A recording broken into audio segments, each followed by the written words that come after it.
People who had the most stress in their life live the longest. The more stress you embrace, the better you perform. If you only have one signal about a human and you want to project how long they're going to live, it's your VO2 max that you want to know and improve. Every day, infallibly, I have at least 10 grams of creatine. I do red light therapy. I do cryotherapy every day. You read the encyclopedia from cover to cover. Well, if the President of the United States has time to read an hour a day, I have time to read an hour a day. One of my heroes growing up was Margaret Thatcher. She says, I could assess any minister in like 30 seconds. And if she can do it, why can't I? Keith, welcome to the show. I'm excited to be here. You have been dubbed as having one of the most strategic minds in venture capital today. And I think about this a lot, that some of the most successful people in the world in the tech and investing space consider themselves elite athletes.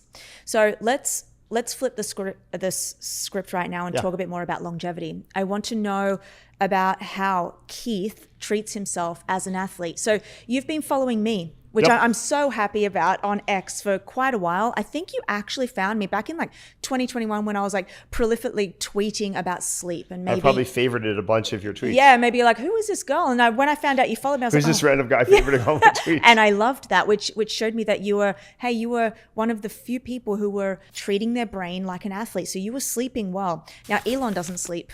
He's not really into sleep. And then I do see other successful entrepreneurs and investors who are treating their bodies like athletes. So I want to completely dissect you right now from the head to the toe. And let's talk about blood work, for example. You've gone off and done a whole range of longevity workshops. Yeah, I try to find people who are at the cutting edge of research, but very credible. Yeah. And see what I can learn. And it's intellectual curiosity applied to basically your body and brain and life. So I follow people on Twitter. I read their stuff. I read studies. And then if I find someone who has a program that I can participate in, I'm likely to opt into it. The benefit, of having some schedule flexibility and some resources like money is you can opt into doing some of these programs. So for example, on the purely sports side, but it involves recovery more than actually training.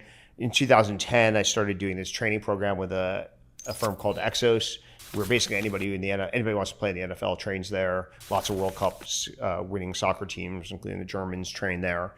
And I started doing this sort of for fun, mostly to learn about how do elite athletes train and how do they recover, and what's the latest sort of research and techniques. And then I started bringing friends along, actually. So now I did the first trip myself for a week and just read, in between sessions. And then I started bringing friends and made it like a group experience.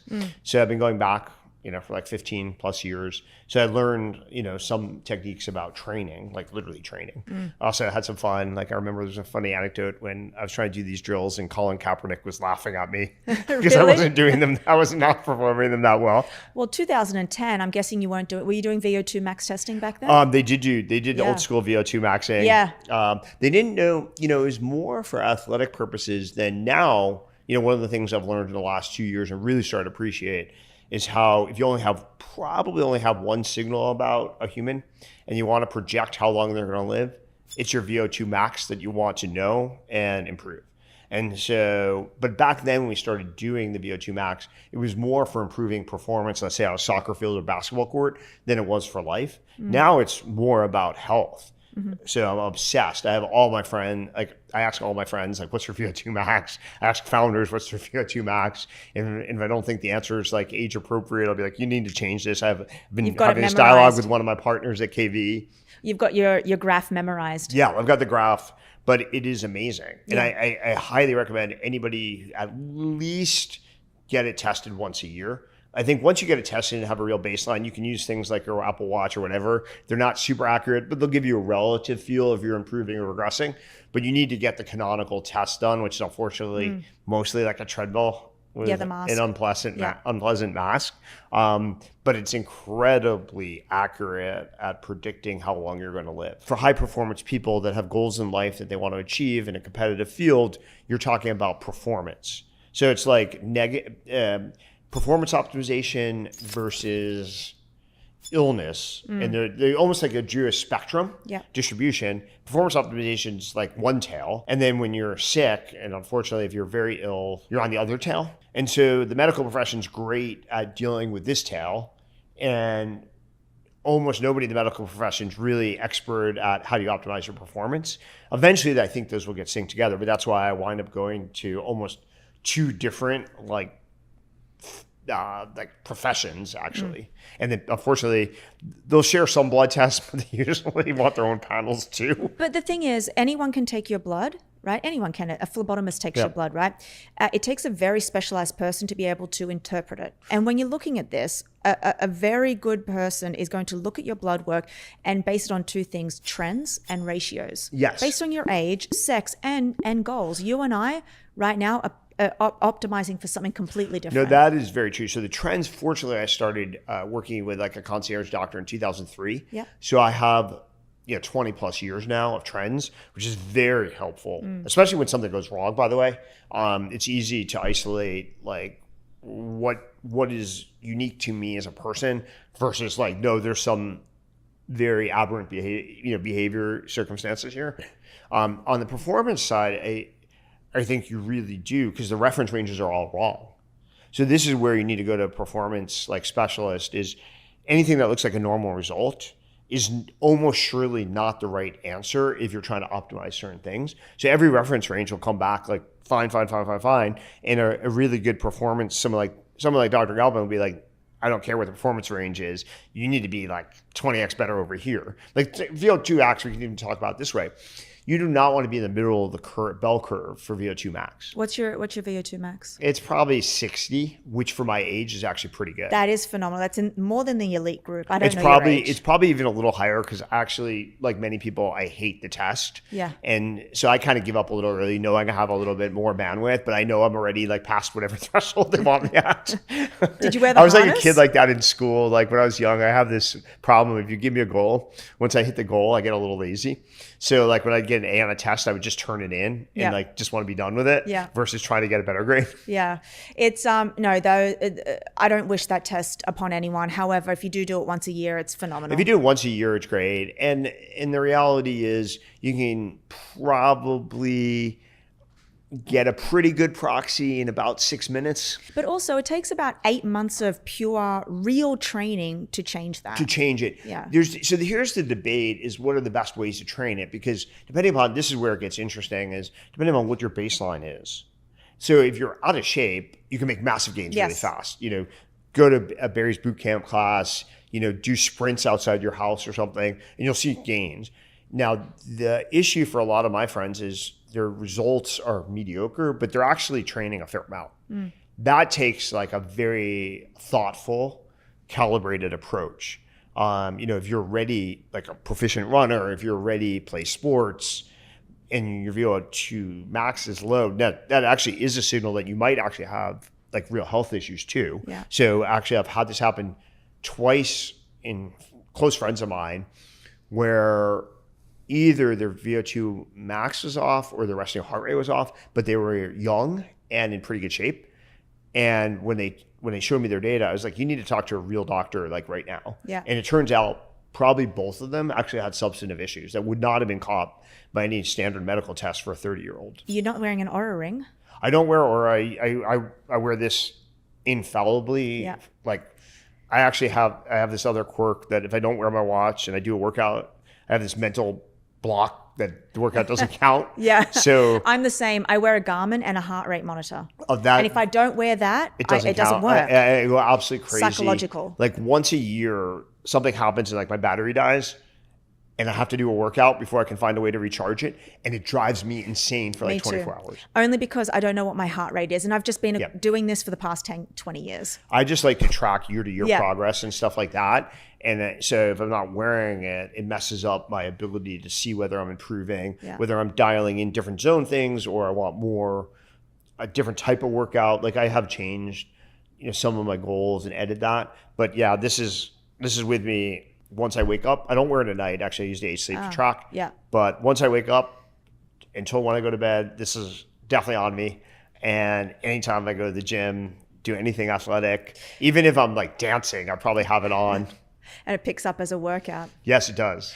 I want to close that loop. I asked you if you're taking any more supplements other than creatine. Most of the supplements I take actually would probably surprise you how vanilla they are. Like it's omega-3.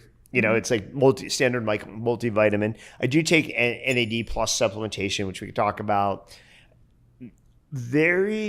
Almost nothing I take is what I would call exotic. The closest to exotic and would be two things. Tally Health, that is a product produced by David Sinclair, has a couple of different versions of supplements. I do take some of his stuff, and I have a couple of little quirky things that Dr. Galpin added to my regimen, but they're pretty boring, actually, honestly. This is not, I don't take like peptides or anything. Like I don't do anything that would seem unusual. I take green tea.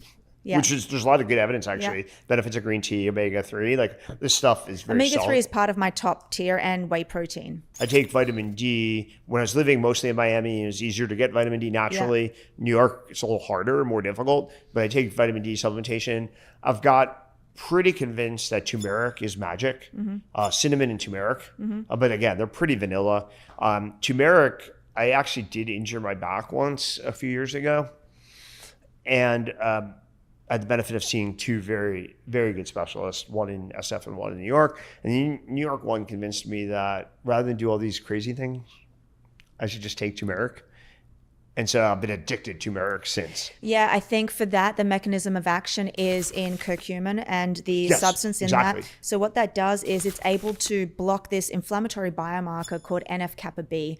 We don't have to go into that, but it is wonderful from a clinical perspective. I do want to argue we don't have to go into it, but we can argue the NAD if you want. I've seen some recent research about that it's not effective. Yeah, so I found it was to be like potential upside, very limited downside. I read all the studies about cancer. I understand them. It doesn't cause cancer is the most important thing.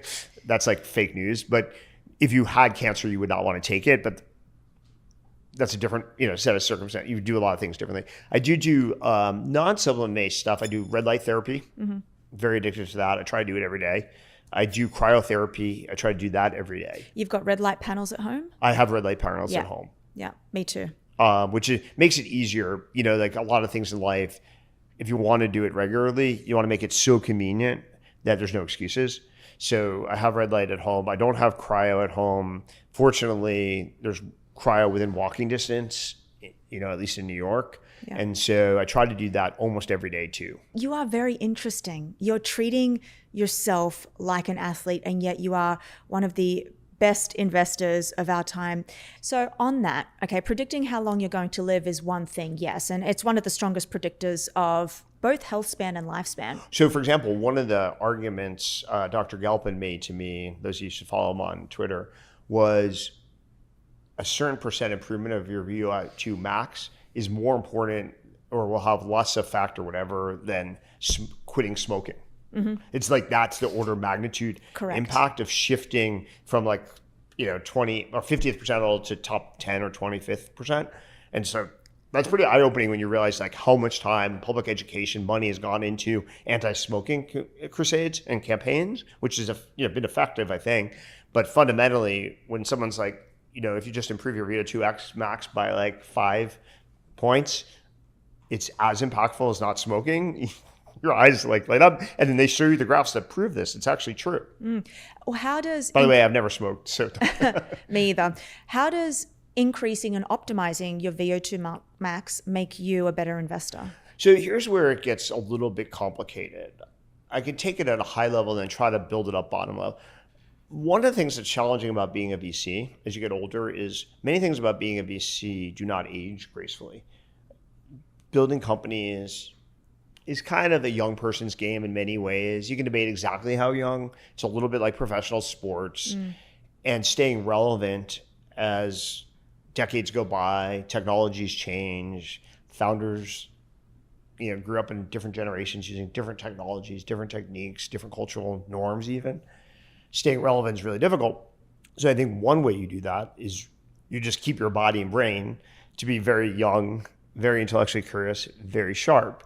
I have some fun now. I get to occasionally spend time with professional athletes who've been able to perform at a high level at more like an advanced age, like 40, or like DJs is a good example, where being a professional DJ at the high end of the profession is typically a very young person's game for lots of reasons. But there's a few. Tiesto is basically my age. Armand van Buuren's basically my age.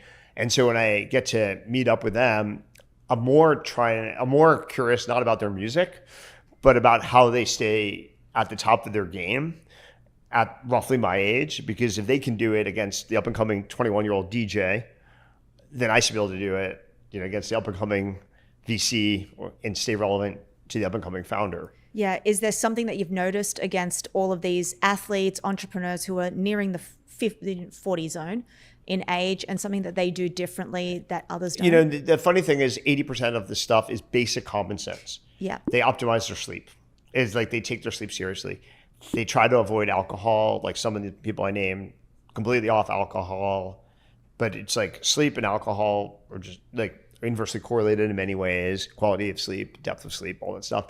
That stuff is fundamental. Like I saw Brian Johnson's on this crusade where he's right. 80% of what you can do is like get high quality sleep consistently. And then, yes, you can tune other things, but the fundamentals trump a lot of the advanced stuff. So just start. So like back in the day, one of the first investments I made when I became a VC was 8 Sleep. It was intuitively obvious to me. What year was that? 2013. Okay. It was intuitively obvious to me that the best way to improve people's life, health, professional performance was better sleep. And in 2013, was there any product on the market that would improve your sleep? Blackout shades, air conditioning, but not really. And then I met these founders, and they talked about how they showed me studies that if you lowered your core body temperature, you'd induce more deep sleep. I was like, perfect. Now you have to build a product that does that, but connecting the dots seemed easy. Interestingly enough, the way I met the founders is kind of an interesting story. So I had a friend that was a successful tech person in the Bay Area, and he was terrible with his sleep. He was very smart and very successful, but he would like not sleep, go out all night, like whatever. But I would always be yelling at him, admonishing him that he has to sleep more and stop going out and stop doing these crazy things. Anyway, about 8 years go by, and he emails me and said, I found the perfect company for you. It's about improving your sleep. And so it was all because I'd been admonishing him while we were working out about his need to sleep that he remembered me. And then as soon as I found it and they showed me the study, I was like, great, we can connect the dots and productize it. And that became 8 Sleep. So I led the seed round and then led the A for that company. I proselytize about it all the time. I probably purchased more than many. Every place I stay has an 8 Sleep. Like I go stir crazy if I have to travel and can't get my hands on an 8 Sleep. It is really effective. Yeah. 8 Sleep was my very, very first sponsor back in 2021. See, they're really good. They obviously have taste. They believed in me and I believed in them. I'm up to the pod 5 now. So I love my 8 Sleeps. Yeah. I want to stay on this because one of the best things you can do for your brain and to become, cognitively acute and be able to make the best decisions is resistance training. And I'm guessing you're doing that. Let's put it this way. There's things that clearly have some potential upside and that have no downside. So sleeping better, all upside, hard to measure exactly how much it improves things, how much it expands your lifespan, but it clearly has no downside. And the lack of sleep definitely has significant downsides that are very empirical to validate. Same thing's a little bit like creatine. I started taking creatine 3 years ago. There's clear evidence that it improves cognitive function. I used to resist it for like aesthetic goals for a variety of reasons we can talk about. I got comfortable that was no longer a major concern. But as soon as I started reading the cognitive research, every day, infallibly, I have at least 10 grams of creatine. At least. Some of the research on the cognitive stuff is actually maybe you should be even pushing the dose of that up. But right now I'm on the 10 to 15 grams program. Why are you taking between 10 to 15? When do you take 15? Well, so for aesthetic purposes, 5 grams is probably the right amount. But if you look at the cognitive studies, you could argue it's 20 to 25, but that feels like a lot.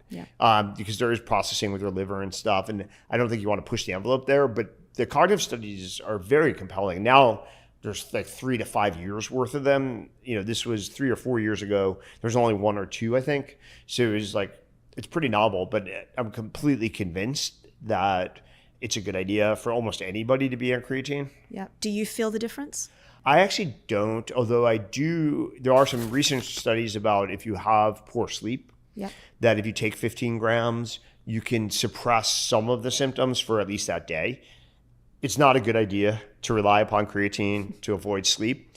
But on, like anybody, I have days that I don't sleep perfectly. I wake up in the middle of the night. I have to travel across time zones. On those days, I will take another incremental 5 grams. And I do think it has some impact. It does. It does. There was a recent study within the last year that showed that you can offset some of the symptoms of sleep deprivation if you have around 15 grams of creatine. Likely, if you go and do a bout of high intensity exercise after sleep deprivation, which consists of around 6 hours, I would say, then you can also offset the effects. Well, so I do that too. Again, I'm going to do the high intensity exercise anyway. But if I have had poor sleep, the first thing I will do is go right to the most high intensity exercise I can tolerate. The first 8 minutes is usually very painful mentally and physically. If you can get past that, endorphins, adrenaline kick in, and the rest of the class or whatever is easy. But it does have an adrenaline sort of power refresh sensation that does avoid or mitigate some of the effects of poor sleep. What are the other supplements that you're taking? Because we mentioned earlier offline that you did a whole range of biomarkers. So you've tested your blood aggressively. I'm guessing you've done around 22 vials of blood in one take. It's not particularly fun. No, you almost pass out. But if you can get 1,000 biomarkers tested and then optimize from that, I kind of split into two worlds. So I do this with like my physician and medical team, and they're looking for mostly different things than like someone like Dr. Galpin would. There's some overlap. Yeah. So I do both. One thing I've noticed is that the men that I work with are incredibly intentional about what they eat. They know about their protein, their creatine, their supplements, but very few of them know about what they're putting on their bodies every single day. And this is why I've started recommending Based Body Works. Now, it's not for me, but it's a men's grooming company built around clean, plant-based formulations without sulfates, parabens, or endocrine-disrupting chemicals. But the products still perform exactly the way you expect it. I always tell my girlfriends who are trying to conceive to get their partners on this so the endocrine-disrupting chemicals in other products doesn't disrupt their conception process. I tell them just switching from your shampoo or your body wash is one of the easiest upgrades that you can make. So if you want to get some of this, then use code NEURO for 20% off at basedbodyworks.com. Rather than taking the approach of how do you take a company to exit, I want to know about the brain behind these strategic decisions. I remember a story that your mum tells a lot, which is that at the age of 4, you read the encyclopedia from cover to cover. And that is very interesting to me. So tell me, have you always been intellectually curious? Well, I guess, if I started at 4 reading the World Book Encyclopedia cover to cover, I don't think it's changed much since then. It's probably a good predictor of who'd be a good venture capitalist because basically the job is to learn new things every hour, every day. I like to joke that venture capital is the only job where you get paid to learn new things. Journalists are supposed to learn new things, but they don't get paid. But we actually get paid for learning new things. So I've always been that way. You have to be a little bit ADD too. Like intellectually curious is the more pleasant way to say it. ADD is a little bit more reality too. Yeah. I think when I hear this story, it kind of reminds me of Elon. He did the same thing. He ran out of books. He read the encyclopedia, ran out of books in the library, and he was just hungry for more. And it makes me think that are all of the greatest minds in history. And even if you read the Walter Isaacson Jobs autobiography, it says the same thing. Voracious readers, I've noticed that it's not the only signal that predicts success, but many, if not most, if not virtually all of the most successful people in fields I've worked in, politics, law, tech, are voracious readers. Patrick Collison's a voracious reader. And as you probe into people's history, my parents incentivized it too. I grew up in a middle-class household, and we definitely had scarce resources. We couldn't just spend money frivolously, but I had an infinite budget for books. As long as I read the book, I could buy as many books as I wanted. And so what did I do? Since I had limited budget for clothing and limited budget for other things, I substituted into reading, and it worked magically. So I would just take a trip to the bookstore, and then I'd go to we fortunately had a library that was a public library with 2 public libraries that were pretty proximate and very nice.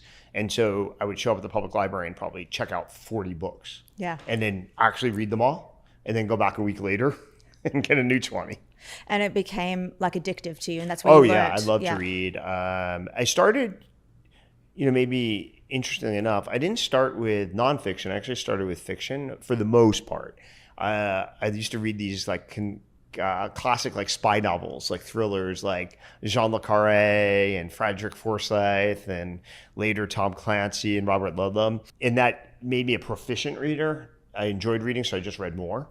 And then over time, read more and more nonfiction, and substituted now to be 90% nonfiction, actionable things that, sort of are productive and that I can leverage, versus fiction I rarely read now. I try to occasionally when I go book shopping, find a new piece of fiction, but I sort of have to force myself. It's like eating your vegetables. It's very fascinating to me that somebody like you, with where you're at right now in life and in business, has even time to read. Well, you sort of force it. So one of the books I read when I was growing up in high school, or maybe junior high school, was one of the books Richard Nixon authored, which is one of my favorite books of all time. It's called Leaders. And it's a profile of like the most important 10 people like that led different countries in his career. The two chapters, though, that are most fascinating are the introduction and the epilogue or something. The introduction, he talks about when he was in the White House as president of the United States, he forced himself to read an hour a day. And I just woke up and said, well, if the president of the United States has time to read an hour a day, I have time to read an hour a day, period. What's your thoughts just on that subject? I saw not long ago a graph, I think it was around 3 months ago, that was publicized that showed that 100 million Americans don't even meet a 5th grade level reading. And that's because of AI. How do you feel about that? Well, it's sad. The way, if you learn, I have a simple philosophy in life. If you learn to read, write, and basically perform math at a high level, you can do anything you want. Like, you have the raw ingredients to teach yourself to succeed. And so I'm adamant about you must learn to read, must learn to write, and must learn to do math, period. Everything else is optional. Yeah, it's interesting. The math and the logic behind, I think that we're losing this now, even just because of the advent of ChatGPT and artificial intelligence. It's so easily becoming something of the past. I was a mathematician before I got into this, and I remember being able to do sine, cosine just with my hands, and now I'm working out 20% of a check after dinner. And so it's quite scary to see that kids are going through this life not knowing how to do basic arithmetic. But on this level of reading, I was doing a lot of preparation for this podcast. One of the things that kept coming up, one of the themes about you, was that you are able to form very high-performing teams, being able to really look at people, restructure, and look for intelligent outcomes in people. Do you think you got that? Was that a gut instinct? No, unfortunately, I get asked this question a lot about how do you get better at this, let's say, for founders, other investors, even politicians, they're hiring staff and people like that. And as far as I can tell, there isn't any great book on this topic that's very actionable. I'd say the best book is, there's a book called Who, and it's got some subtitle that's pretty good, but it's not awesome. And given how important this is, like building a team, hiring, assessing people, you would think that there should be some library somewhere of insights that you can read, and I have not found it. I've tried, I keep trying. Every time I go to the bookstore, I look for something. I scan books. I have read many. Nothing that I find exciting, interesting, actionable, unfortunately. Maybe one day I'll have to write it myself. But so the way I've had to learn this is like many other skills in life, trial and error. It's like a muscle. You kind of have to interview people, assess people, hire people, learn from your mistakes and learn from your successes, what worked, what didn't. You learn hacks and techniques of shortcutting. Right now, I'm very proficient at, like, I can look at like a LinkedIn profile and immediately sort into yes, no, maybe, and just being able to sort that fast. The maybes take study, but the yeses and nos are pretty quick. And so that allows you to move very rapidly. I also learned this, one of my heroes growing up was Margaret Thatcher. And also in high school, I read her, I read her autobiography. Her first volume of her autobiography. Yeah. It was amazing. And I remember reading it. And in there's a sentence where she says, I could assess any minister in like 30 seconds. She might have said 3 minutes. It's either 30 seconds, 3 minutes. And I was like, boom, that's my goal, is I need to be able to learn to assess people in 3 minutes or 30 seconds. And if she can do it, why can't I? And so that was always the goal. I think I actually can do it now, most of the time, pretty damn well. And it's very relevant and very useful as an early stage investor. But it took, years to practice that craft, devise insights, edit the insights. It's still fraught with error. Like there's definitely a high variability there, but being able to know when someone has very high potential very quickly is extremely valuable as a VC. I mean, I love what you said about being able just to go onto LinkedIn and being able to specifically look at that. What is it on LinkedIn? I've never heard anyone say that. So there's several things. One is like you're looking for, and some of this will be, let's say, mundane, but it's worth restating. Sometimes restating the obvious is useful. And then there's some things that are a little more subtle. So one is just simply like, is there a trajectory of success? Like, have you broadened yourself? Do you get increasingly asked to take on more difficult challenges? What kinds of challenges are you usually assigned, or what do you gravitate to? There's a lot of signal in there. A little bit more subtle is depending upon the pool of people that you were working with at various places on your LinkedIn profile. There are things about that pool that probably apply to you. So for example, let's say, in my generation, you worked at some prestigious high profile investment bank. You probably have the capability for pretty high work ethic. Like young investment bankers, in my era, easily work 80 hours a week, easily. And so if you thrived at Goldman Sachs, plus or minus 20 years from like when I grew up, there's no way that you don't have the ability to work hard if you want to, period. Just, there's no way you could have survived 2 years, even as an associate there. Or like, there's places that are notorious for IQ. Like there's just no way to get a role and succeed for years and get promoted without pretty high intellectual horsepower. So if you know something about the pool, the hardest thing about LinkedIn is when there's some role and responsibilities that you don't have any familiarity with. So I see a company I've never heard of. I don't know how to sort of triangulate or normalize against that. But for companies that I've worked with, for companies that I know, people that I've worked at, companies that I understand their hiring process, it's fairly easy to detect a lot of things. And then what I do with that is when I do interview a candidate, I skip over the things that I already pretty confident that the candidate will be good at. So if I think you have strong work ethic, I won't ask any questions about it. I'll only ask questions about things that I'd be more concerned about. Like, so I may be concerned about creativity. So they'll just probe on that. So it makes the interview, that scarce time, that 20 minutes, 40 minutes, 60 minutes, 2 hours, whatever it is, be highly productive, high leverage, because I'm only trying to learn things that I can't learn from paper. Do you remember the day that you met the founder of DoorDash? Oh, of course. And how did you look at him and think, this is the one? Well, so he was an intern at Square. So it was actually pretty easy. So I had a lot of experience. I remember the day when I first met him, when there was a VP named Alyssa at Square who wanted to hire him as an intern. And I had never approved a business intern before. I only believed really in design interns and engineering interns. And so she knew I'd be somewhat critical of the idea. So she's like, you need to meet this guy. And his profile was actually, even back then, pretty interesting. While he was, so first of all, he did really well in math at Berkeley, like 4.0, which Berkeley back then did not have great inflation, certainly not in math. So that was impressive. Secondly, he had, while he was working, managed to navigate an internship at a VC, or internship, or maybe even a more formal title. I think maybe associate at a pretty good VC fund. Those are not easy roles to get your hands on. And then he had worked with Alyssa at eBay, PayPal. So I remember meeting him in the conference room. I remember exactly what conference room we were in. And he basically talked me into the role. But then by the time he was leaving to start a company, he went to GSB. I tried to convince him not leave to go to business school. He didn't listen. But when he finally found, what he wanted to do, he used the time at GSB to network actually with CS grads and CS students. So he had co-founders, which he actually wound up working with 2 that he met who were undergrad CS students.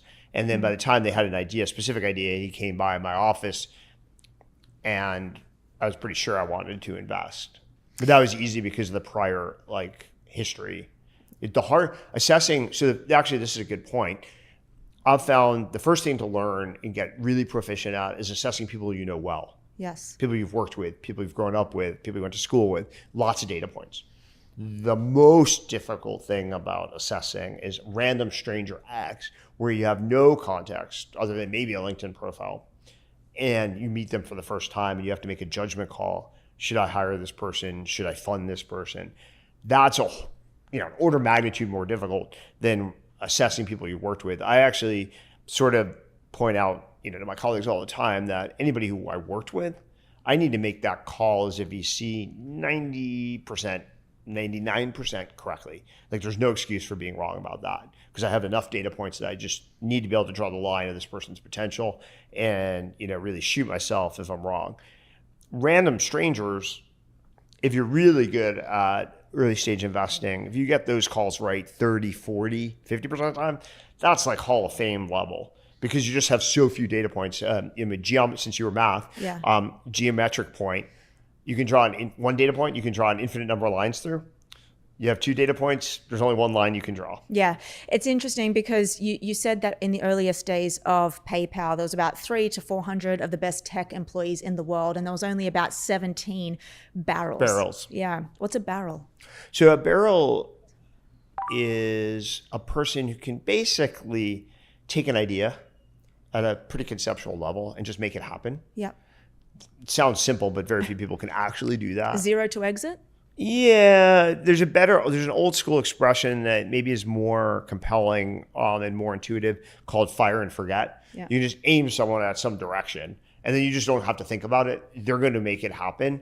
And if they can't make it happen, they will come back to you for feedback along the way in a timely manner where you can help, you can inject yourself before it's too late.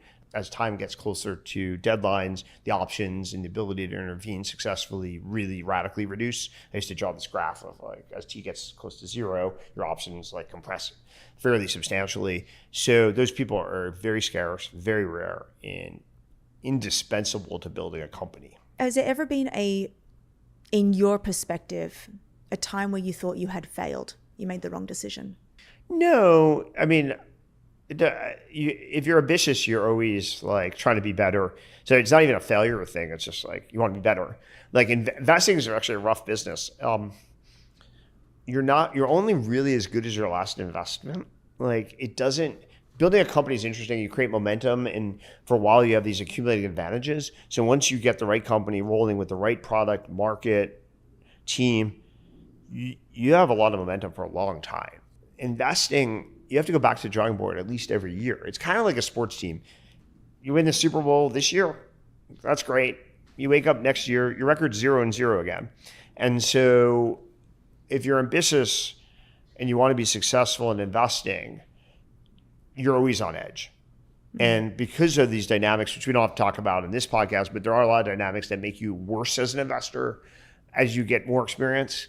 Because of those dynamics, you have to fight uphill, I believe, and get better every year if you're going to offset that. And so that's what I'm trying to do. But then I do things like high intensity training, which do sharpen your brain. I try to read. The high intensity training also has the benefits of health, whether it's VO2 max or other benefits. There's a lot. Resting heart, the other signal I love. You can debate this a little bit more. Is resting heart rate. I personally like a 2-minute recovery better. But not everybody knows how to measure their 2-minute recovery. And even this isn't perfectly accurate, but resting heart rate is really easy to measure. Anybody can learn to measure the resting heart rate. And so I'm always optimizing that kind of stuff. Yeah, I think one of the biggest things that high intensity training gives me is the ability to manage my emotions better. And I think that's another proxy for success. Well, I like it. I also like it because it takes my mind, like many successful people, my mind does ruminate on topics a lot. And so there's not that many things that take my mind off the topics. But if you do a high intensity workout, you don't have the ability to think about your work stuff. So you get an hour where you can kind of take your brain off of all the other topics. And I think that is refreshing and useful. And so when you get out of the exercise, your brain is ready to fire. And I think that's been productive. my phone, I don't get distracted with my phone. Like my phone doesn't come with me when I'm doing high intensity training. If I do a regular workout, I do sometimes, like many people in the regular gym, do take out my phone. Yep. But you get me at a super high intensity workout, there's no time, there's no possibility of checking my phone. And I think an hour or two not being near my phone is a very productive offset to the rest of my day. You said that out of about 7 years of exercise, you've probably only missed 7 days. And even that has really upset you. Oh, it drives me crazy. Like, so I measure this and post it once a year. The benefit of having worn this is there's various apps that synthesize the data and make it like more intuitive, like UI wise. But anyway, so since 2000, at least 15, maybe before, I've measured, every workout every day. And in the last few years, actually the last 2 years, I haven't missed any days, but over the last 7 years, I missed 7, which is annoying. There's one day coming up that I'm a little nervous about. I know my schedule like in advance for the next 6 months. And I'm like, there's one day it's going to be really challenging to get my normal workout in. So I have to be creative. What is that day? Well, I have some commitments in a weird location, and okay. It depends on what kind of gym I can find around there and whether there's a run I can do. I'll try to find it, but I'm nervous. But so yeah, I never miss. Those 7 days include things like, one day I traveled across an international time zone and I couldn't figure out what to do about that. Another day actually wouldn't have happened, but I had incredible flight issues and I had left more than enough time to fit in real workouts. But between the confluence of 2 or 3 things going wrong, I wound up basically sitting in an airplane all day, and there was just no way around. The wedding was going to start by the time I got to the hotel. I barely had enough time to shower and put on a tux. So that was very frustrating. It's things like that. And then there was one day I missed due to this back injury. Literally, when my doctor found out the first time, when I talked to my regular doctor about it, my concierge physician, he's like, this sounds like you're going to have to be pretty casual for about a month. So when I talked to my specialist, I was like, you have about 24 hours to fix me. Yeah. And he did. You seem so maniacal about this, right? Yes. And which is great, right? So let me derive where this comes from. Yeah. One of my favorite expressions in life is called no days off. Hashtag no days off. It's kind of like an expression that became popular for a while when the when the New England Patriots were winning a few Super Bowls, and when they had their parade to celebrate, whatever Super Bowl number X it was in a row, Bill Belichick on the podium was like, well, the reason we won was because we took no days off. And so it became a good mantra. But if you take a step back, everybody talks about compounding habits. And I think basically I just treat my workouts, fitness program as brushing my teeth. It's you don't skip brushing your teeth. And if you do it every day, you're just going to continue to do it every day. And what I'm afraid of actually is if I take one day off, then the next day I might take a day off. If you just don't allow yourself to think of it as optional, it never becomes optional. And I'm terrified that if I take one day off, there's always some reason why I should take a day off. I slightly aggravated my back this morning. I can in theory take off my afternoon workout or an evening workout tonight, but I'm not going to.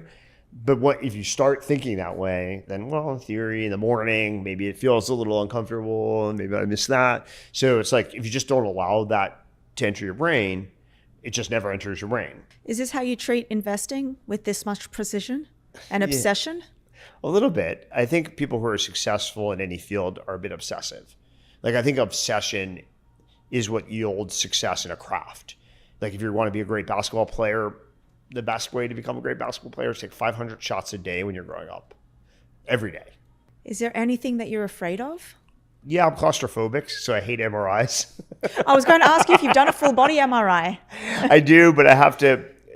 Fortunately, actually, thank God for Midjourney just announcing yesterday a solution. It's Midjourney just announced, it's the best thing ever for me. Because I'm not super claustrophobic, but moderately claustrophobic. Is that in the US? Are we going to be able to do it here? It's ready to go. This will solve my life. So anyway, when I have to have an MRI, if my head has to be under the MRI, I go crazy. And so fortunately in the US, there are these open air MRIs to one side. But there's about one of those per city. New York has one, but there's 1 or 2 locations. Miami had one. There's 1 location. So if the MRI is mostly optional, you can set it up there. The resolution's a little worse, but it's very convenient, and I can tolerate that. but a full MRI over my face would absolutely drive me insane. And, the doctors were like, well, you should just take Valium. I'm like, no, I don't take drugs. Like, don't take drugs. Let's talk about not interfering with your brain. Like, I refuse to take any drugs unless the doctor convinces me, A, it will address not the symptoms, but the root cause of a problem. And they can convince me that it's very unlikely to have cognitive impact.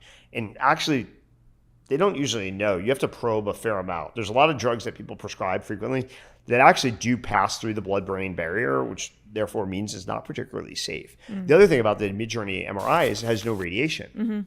So regardless of what people are taught, there's no safe, in quotes, dose of radiation.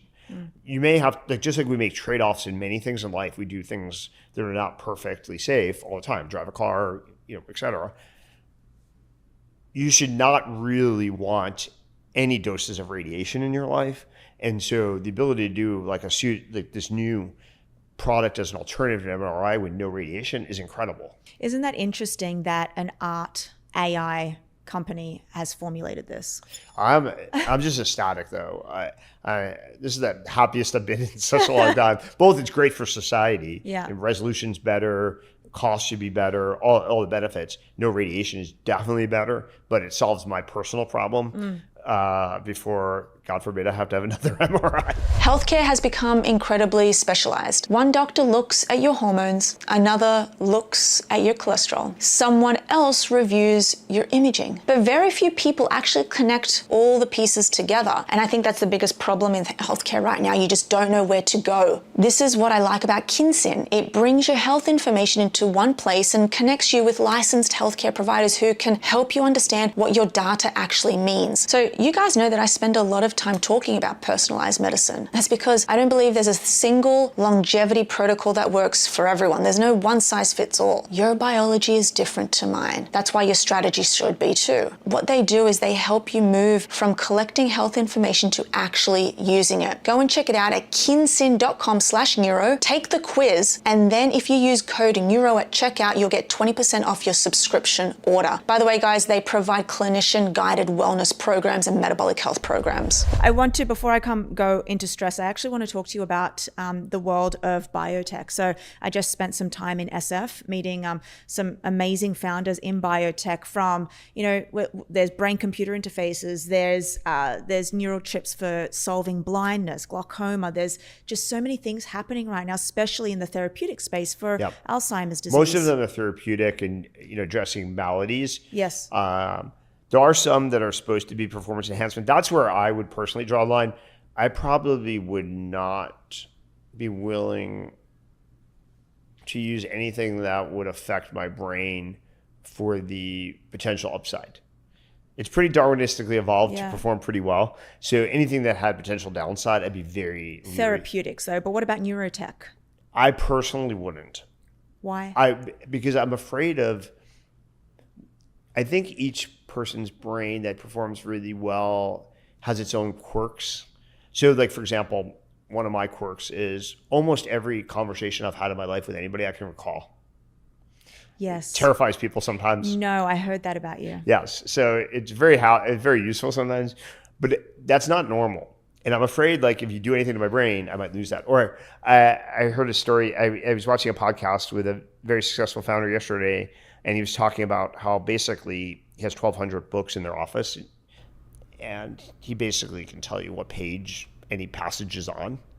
So I wouldn't want to interfere with his brain either. That's like a very useful skill, So I think if you get, really proficient at some cognitive stuff, you don't want to play around too much with things that could change what's made you successful. It's a little bit like athletes.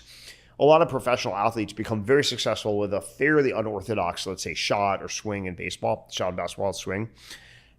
If they're already the best in the world at what they do, you do not want to be the coach playing around with that shot too much. It's like, don't fix what's not broken. Yes. So anything that doesn't touch the blood-brain barrier, I'd probably be fine with, but I'm very leery. Now, if I had, some traumatic experience, if I had some malady, there was a few years ago where I had a scare that I might have like a brain cancer. It turned out I did not. I thought there was one symptom I had that one likely cause could have been a tumor. It turns out I don't. But, obviously I would do things differently and relax some of my constraints if I had a tumor. Yeah, so you're not really interested in getting elective brain surgery to get the neural chip in? No, that's where I would do like all kinds of crazy stuff elsewhere, but probably not that. Okay, that's interesting. But are you excited about are you thinking of investing in the biotech investing, space? yeah, absolutely. Our fund at Coastal Ventures, we invest in many of those companies. We have lots of brain interface stuff. We have lots of things that can improve really serious issues that people confront. We have a whole portfolio. We have a whole medical team. So we'd love to invest in the space. But personally, I would probably only use most of these things if I had one of those unfortunate issues in my for me or in my family. So let's go to stress, because you've said publicly, and I quote, stress is the key to health, wealth, and happiness. Yes. And you love this book called The Upside of Stress. The Upside of Stress by Kelly McDougall.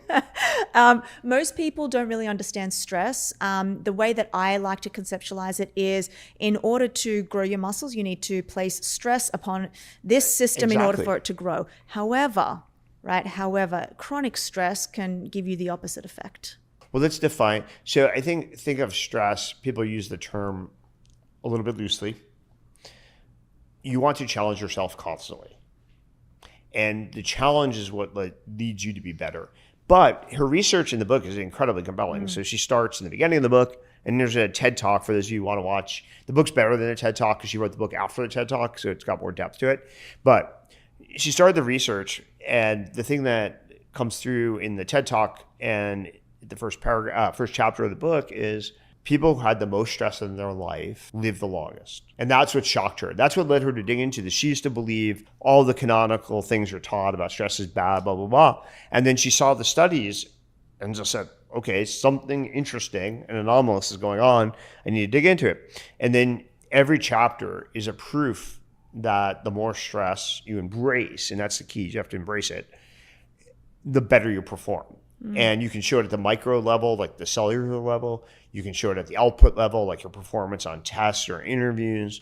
Like they do these experiments with like interviews. Kind of a fun, easy experiment is you have three groups. One group is told stress is great. The other group's told like try to avoid the stress, minimize the stress. The third group's told nothing. Every single version of this test, the group that's told stress is good outperforms the other two groups. Any version of a test you give these people, you can give them an objective test, subjective test, interview panel, doesn't matter. They outperform every single time. Do you think that the reason why people aren't as successful is because they're afraid of stress? I think so. So basically, what she also exposes in the book is most of the research that led to this, sort of cultural norm that stress is bad was actually torturing people and torturing animals in the 1950s. It wasn't stress. It was like, let's subject people to like literally torture and then see if that's good for them. Shocking. Chronic torture is not good for people's performance health. But she actually does go through all the original studies that led to this conclusion. And it's either real torture or borderline torture. Yeah. It's not stress in the sense that most of us use the term. Is it psychological stress? Is it physical stress? Both. Chronic stress. No, so let's talk about chronic stress. There is a caveat here. Chronic stress, which means constant pressure where you don't have a feeling that you can control the outcome, is bad for you. So there's two ways to do that. One is you can modulate some of the chronic nature, like the consistent nature of it, and some of it's giving you belief and or ability to shape the outcome. That's how you turn that into a positive. But I highly recommend reading the entire book. She's an assistant professor at Stanford, like totally worth reading for everybody. It'll change your life. This is the number one book. When people are like, what book should I read that will most likely change my life? This is the book I give people. But wouldn't there be moments, and you can probably speak more profoundly to this, where founders are on a roll, but then they're not able to, something happens, a divorce or a death in the family, and they're not able to manage that stress and everything goes downhill after that? I think, look, everybody goes through life with significant challenges. Yes. Significant others, your own health. It is part of life. Like I was watching, the Knicks winning their championship last week, and Mike Breen, the broadcaster for the Knicks and for NBC, had this great line at the end. He's like, life isn't perfect, but there are perfect moments. And so, everybody has to navigate the imperfect moments, but it's also the mentality you bring to the imperfect moments that does improve your odds of succeeding ultimately. I feel like I would I would thrive working under you only because of one thing. And it's what we spoke about. It was this notion of psychological safety and high performance teams. Can you talk about what you think about this realm and being able to criticize people publicly? Yep. High performance people are very demanding, period. It's the only way, like, think about it this way.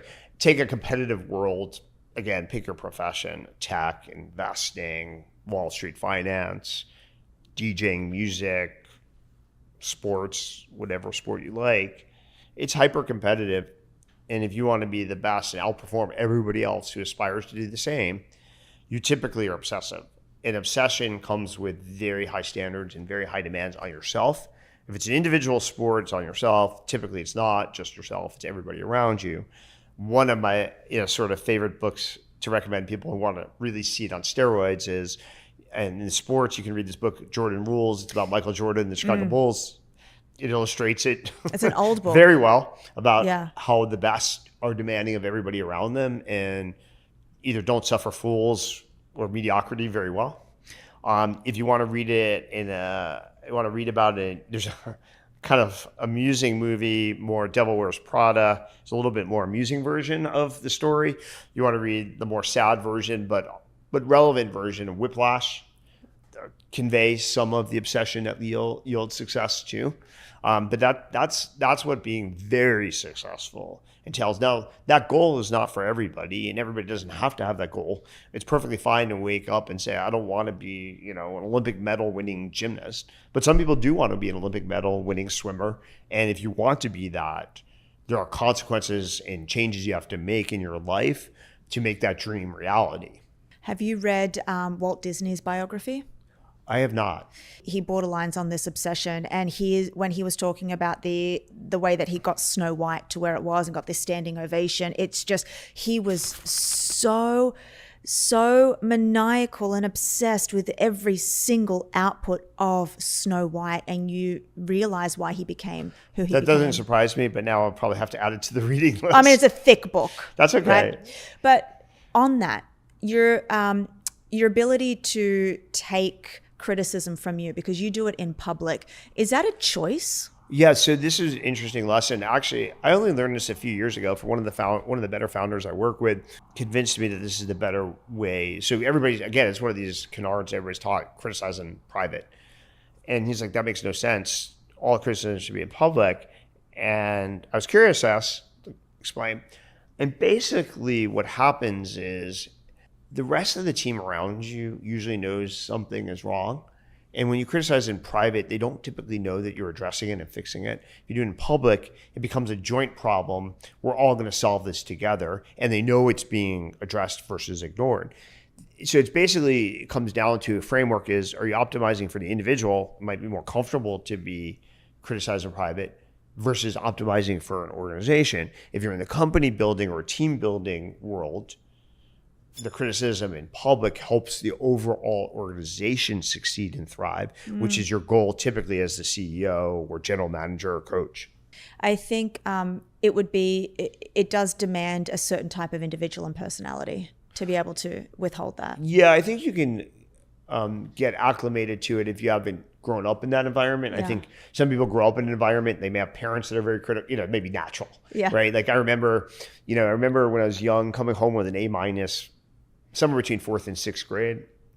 And my mom's like, why are you having A-? And I said, Mom, everybody else in the class got A-. And she looks at me and says, everybody else in that class is not my kid. And you learn very quickly that the A- is not acceptable. So your demand for excellence has been deep rooted into you as a kid? Certainly the academic side. Yeah. Do you have friends? Oh, lots. The reason I ask that is because right now I'm at a stage in my life where I'm optimizing for social connection. And I've never said this term before, but social longevity, meaning that the friends I'm investing in today, I want for the rest of my life, because there's not that much time that I have. So the other thing I'm sort of famous for is optimizing time. Yes. It's a whole nother podcast, but it's the other topic I get asked most about is how do you optimize time? And one of the ways, I'll give you a secret that related to your question, is I do what I call double count time. So I take my friends to work out with me. Oh, that's amazing. So I get both done at the same time. Yes, kill two all the birds time. with one stone. I almost never am training by myself because I'm like finding somebody that I want to spend time with and bringing them along. Fortunately, I have a lot of friends who are interested in similar programs, but fundamentally, it allows me to get two things done at once. Yeah. And there's only 24 hours in a day, and if you're going to take 8 hours for sleep, that leaves you 16. So figuring out, I actually get the benefit and luxury. I work with a lot of my friends, which is really nice because that counts as double counting time. We can do work and hang out together, which is absolutely wonderful. Why Barry's? Oh, so Barry's I discovered is the most efficient use of time. So per time, like if you need to build muscle, and there's lots of reasons why it's critical, you want to read like Live or whatever, you need muscle mass. And then secondly, for this high intensity benefits, you need like aggressive zone, whatever your preference is, but you need to take your heart rate up pretty high and bring it back down and bring it up, bring it back down. So Barry's allows you to do both in 46 or so minutes, which is great, especially if you're a busy professional like a CEO. There's a lot of other ways to do this, but it takes a little bit more effort and possibly more time. And it's moderately fun, meaning like the programming to really high quality music is energizing. You can occasionally meet people, social. Yeah. So I think it's an entire culture and religion. Barry's is like a religion. There's another one I do in New York that's even more culty. Yeah. One thing we didn't touch on back then when we were talking about your diet and your exercise, we didn't talk about your diet, but you said something about reading something on Diet Coke and insulin resistance. Oh, yes. So one of the flaws I had when I was growing up, both in law school, as a lawyer, a law clerk, and even early in my tech career, I was addicted to Diet Coke.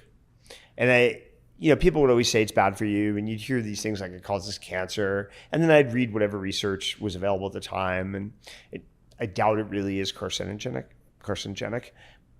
But I finally got convinced that there's this one very well done in terms of methodology study that showed that your body, when you drink Diet Coke, even if it doesn't have sugar, is tricked into believing it has sugar, and effectively creates like insulin resistance.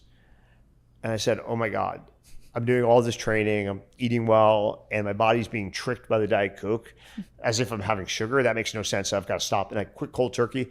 I've had like 2 Diet Cokes in the last 15 years. Just water. I like green tea. If I have to, like a version, like I have Celsius. Like many people, I guess it's like a $10 billion company, so it's pretty popular. But fundamentally, I just quit Diet Coke, absolutely cold turkey. Now it's actually easy because even if I were to like sample it, I don't even actually like the taste, which actually suggests that your body does get somewhat affected. The fact that I can't even tolerate the taste now is interesting. I want you to tell me something that nobody knows, that you haven't spoken about publicly, about how to be in the position you are today with gut instincts and being able to make the decisions that you can today? That's a great question. Some of it is I'm a strong proponent of the old formula. It's luck equals preparation times opportunity. And the preparation part people skip over. So I'll tell you a story that's not about me, but I think it reveals it. There's a friend of mine who I went to college with at Stanford who had a lot of really cool things happen in his life. And people used to always describe my friend Adam as lucky, like constantly. Everybody around would say, oh, he's so lucky. What they didn't see was, since he's a good friend, I knew what he was doing. So like he got this internship for this famous sports agent back in the day when he was like a freshman or sophomore at Stanford. And everybody's jealous. And they were like, oh, he's so lucky, blah, blah, blah. What he did to prepare for that interview was off the charts obsession. He studied like, what did this agent wear? Like what kind of suit, what kind of tie, what kind of collar? Replicated all that. So the preparation was off the charts. Not surprisingly, if you prepare for everything in your life that way, some rolls of the dice work out in your favor. So as you both expand the opportunities to get lucky, which I think the surface area is an important ingredient, but then your preparation that means you're ready to seize the opportunity And that's the invisible work that people don't see that looks like luck. So I've been a pretty big proponent of that. So preparation times surface area. And so putting yourself in a position to thrive when the dice kind of turn, roll the way you want them to, you're not caught off guard. What if somebody says to you, but I have prepared? Well, what level of preparation? Exactly. And then how many years? So I think there's another expression I learned from a very successful, fairly famous person, was in any short dose of time, luck dictates a lot of outcomes. But if you expand the time frame, you regress to sort of meritocracy. And I think that's true. You learn this technique as a lawyer, actually, which is changing time frames can really change the result. And so if you think of, like, let's say people in tech, yes, there are people who enter tech and they join Cursor right out of college. Did they prepare correctly? Why and how? It probably wasn't full luck, but certainly it will set them up to be, very successful. However, and you can't always join Cursor right out of college. However, if you're talented and ambitious and you work your ass off, if you work in tech for 30 years, is it likely you can find your way into a Cursor? The answer is yes. There's a lot of competition right now, so I hope there's you a super right. competition. Tech is a very competitive field. Fortunately, it's not zero sum. The best thing about tech compared to some other fields is, for the most part, other than maybe in a narrow vertical, if my friend creates a company that's $1 trillion company, it doesn't handicap my ability to create $1 trillion company. In politics, there's only one president of the United States. There's only one secretary of state. There's only 2 senators from California. Yeah. Very zero sum. In sports, there's only one champion per year. There's only so many roster spots. Pick your sport, tell you the number of roster spots. There's only so many teams that, 48 that get invited to the World Cup. There's only 16 that make it to the next round. So there is zero sum. Tech is great because you can, if you have potential, you harness it, you can create something, and there's really nobody else who can get in your way. I'm so inspired by you. Thank you for sharing with us your lifestyle habits that make you the person you are today. Pleasure to be with you. Thanks for the invitation.